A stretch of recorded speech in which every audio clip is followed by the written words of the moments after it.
जय हिंद, वंदे मातरम। दोस्तों बहुत बहुत स्वागत है आप सभी का न्यूज इंडिया में। पर अभी तक आपने इस वीडियो को लाइक नहीं किए तो लाइक कर लीजिए। चैनल पे नए हैं तो चैनल को सब्सक्राइब कर लीजिए, साथ में बेल आइकन भी प्रेस कर लीजिए और वीडियो को ज्यादा से ज्यादा शेयर कीजिए। तो चलिए वीडियो स्टार्ट करते हैं। आपको बता दें, गुजरात में विधानसभा चुनाव को लेकर राजनीतिक पार्टियों के बीच हलचल तेज हो गई है। भाजपा कांग्रेस टिकट बंटवारे को लेकर रणनीति तैयार कर रही तो आम आदमी पार्टी ने करीब 73 प्रत्याशियों का ऐलान भी कर दिया है। इस बीच ऑल इंडिया मजलिस-ए-इत्तेहादुल मुस्लिमीन के मुखिया असदुद्दीन अवैसी ने भी 30 सीटों पर चुनाव लड़ने की घोषणा की है। पिछले चुनाव तक गुजरात में भारतीय जनता पार्टी और कांग्रेस की भी सीधी लड़ाई हुआ करती थी। इस बार आम आदमी पार्टी दमखम के साथ मैदान में उतरी है।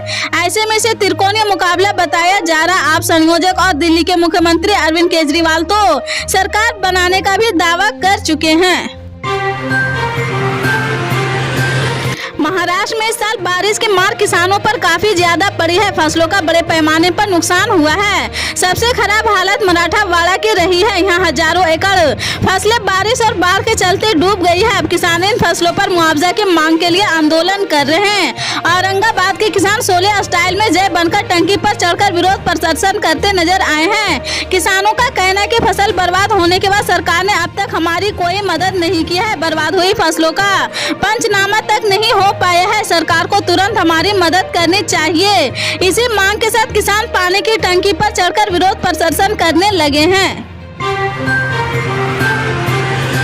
पश्चिम बंगाल में चुनाव के समय पोस्टर वोट देखने को मिलता है। चुनाव के समय अलग अलग राजनीतिक दल के नेता पोस्टरों के जरिए एक दूसरे पर निशाना साधते हैं और आरोप प्रत्यारोप करते नजर आते हैं। लेकिन इस बार त्योहार के मौके पर भी पोस्टर वॉर का दौर थमने का नाम नहीं ले रहा। आस्था के महापर्व छठ के मौके पर बंगाल में पोस्टर वॉर सिर चढ़कर बोल रहा। एक तरफ जहां आसनसोल के कुल्टी इलाके में तृणमूल सांसद शत्रुघ्न सिन्हा के लापता होने का पोस्टर लगा है, तो वहीं दूसरी ओर आसनसोल के गोपालपुर स्थित फलवार में मिले इलाके में बलतोड़िया जाने वाले इलाके में जगह जगह कहीं बिजली के खंभे पर तो कहीं दीवार पर तो कहीं गेट पर भाजपा विधायक अग्निमित्रा पॉल के लापता होने की तस्वीरें लगी हैं। इन पोस्टरों को कब किसने लगाया फिलहाल यह कोई नहीं जानता है, लेकिन पोस्टरों में लिखे शब्द आसनसोल की जनता की बेबसी और लाचारी की दास्तां जरूर बयां कर रही है। छठ के महापर्व से पहले वाराणसी स्टेशन के प्लेटफॉर्म पर घूमना महंगा हो गया। उत्तर रेलवे ने छठ के महापर्व पर स्टेशन पर होने वाली भीड़ को देखते हुए वाराणसी के कैंट रेलवे स्टेशन सहित 14 जंक्शन पर प्लेटफॉर्म टिकट की कीमत बढ़ा दी है। फिलहाल 20 रुपये की बढ़ोतरी के बाद अब प्लेटफॉर्म टिकट की कीमत 50 रुपये हो गई है। वाराणसी के कैंट रेलवे स्टेशन पर इस नई व्यवस्था को भी लागू कर दिया गया है। रेलवे प्रशासन के मुताबिक 6 नवम्बर तक बढ़ी हुई कीमत पर लोगों को प्लेटफॉर्म टिकट खरीदना होगा, जबकि बिना प्लेटफॉर्म टिकट के पकड़े जाने पर लोगों को 250 रुपये जुर्माना देना होगा। छठ के महापर्व से पहले रेलवे प्रशासन के इस फैसले से यात्रियों और आम लोगों में नाराजगी है। साथ ही वो इस फैसले को गलत बता रहे हैं।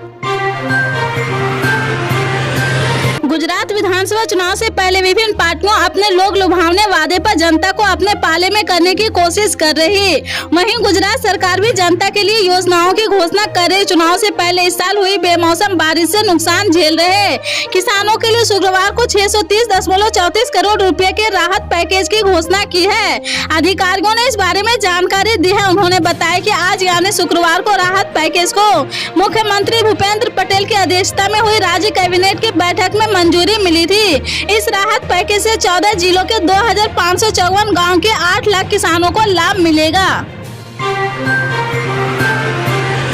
देश भर में 30 अक्टूबर को छठ पर्व मनाया जाएगा। आज से नहाए खाए के साथ पर्व की शुरुआत हो गई है। दिल्ली सरकार ने इस बार राजधानी में 1100 जगहों पर धूमधाम से छठ मनाने का ऐलान किया था। इसके लिए तैयारियां भी जोरों पर है, लेकिन इस बार भी यमुना नदी में सफेद झाग की चादर बिछी हुई है। श्रद्धालु इसी प्रदूषित पानी में पूजा करने को मजबूर है। दूसरी ओर प्रशासन द्वारा यमुना के जल में भारी मात्रा में केमिकल का छिड़काव करवाया जा रहा ताकि सफेद झाग कम हो सके। इसके बावजूद तस्वीर में कुछ खास बदलाव नजर नहीं आ रहा है। दूसरी ओर इस बार भी यमुना में प्रदूषण को लेकर राजनीति शुरू हो गई है।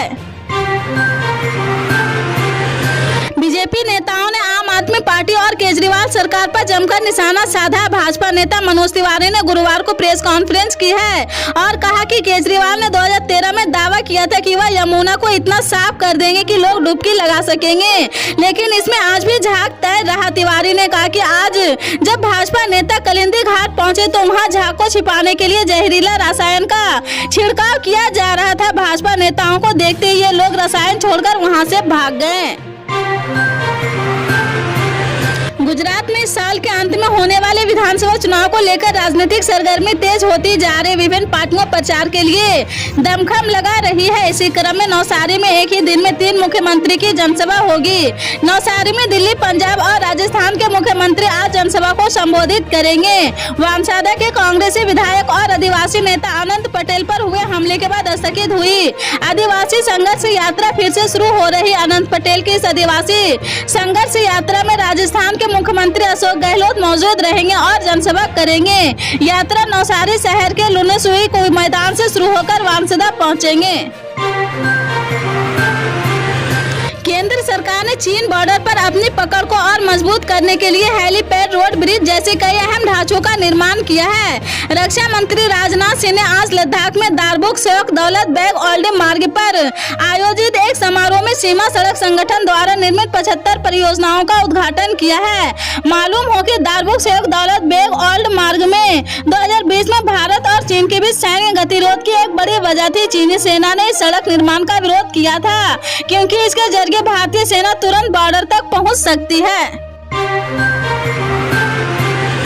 लोक आस्था के महापर्व छठ पर बड़ी संख्या में प्रवासी लोग अपने घर और गांव जाना चाहते हैं। दिल्ली, मुंबई, अहमदाबाद, हैदराबाद समेत देश के अन्य कई शहरों से बिहार और पूर्वांचल के रहने वाले कामगार छठ पूजा अपने परिवार के साथ मनाने के लिए घर जाते हैं, लेकिन ट्रेनों में कंफर्म टिकट नहीं मिलने से यह तबका मायूस है। छठ पूजा पर उमड़ने वाली भीड़ को देखते हुए भारतीय रेलवे ने 124 पूजा स्पेशल ट्रेनों का परिचालन करने की घोषणा की है। पूर्व मध्य रेल के मुख्य जनसंपर्क पदाधिकारी वीरेंद्र कुमार इन 124 के अलावा 14 और पूजा स्पेशल ट्रेनों के परिचालन संबंधी घोषणा की है। यानी अब कुल 138 पूजा स्पेशल ट्रेनों का परिचालन विभिन्न रूटों पर किया जाएगा। ऐसे में अब देश के विभिन्न हिस्सों में आप कंफर्म रेल टिकट के साथ आने व जाने की अपनी बुकिंग कर सकते हैं। इसी तरह की पल पल के अपडेट जानने के लिए जुड़े रहें हमारे न्यूज इंडिया के साथ। मिलते हैं अगली बड़ी खबर में, तब तक के लिए जय हिंद।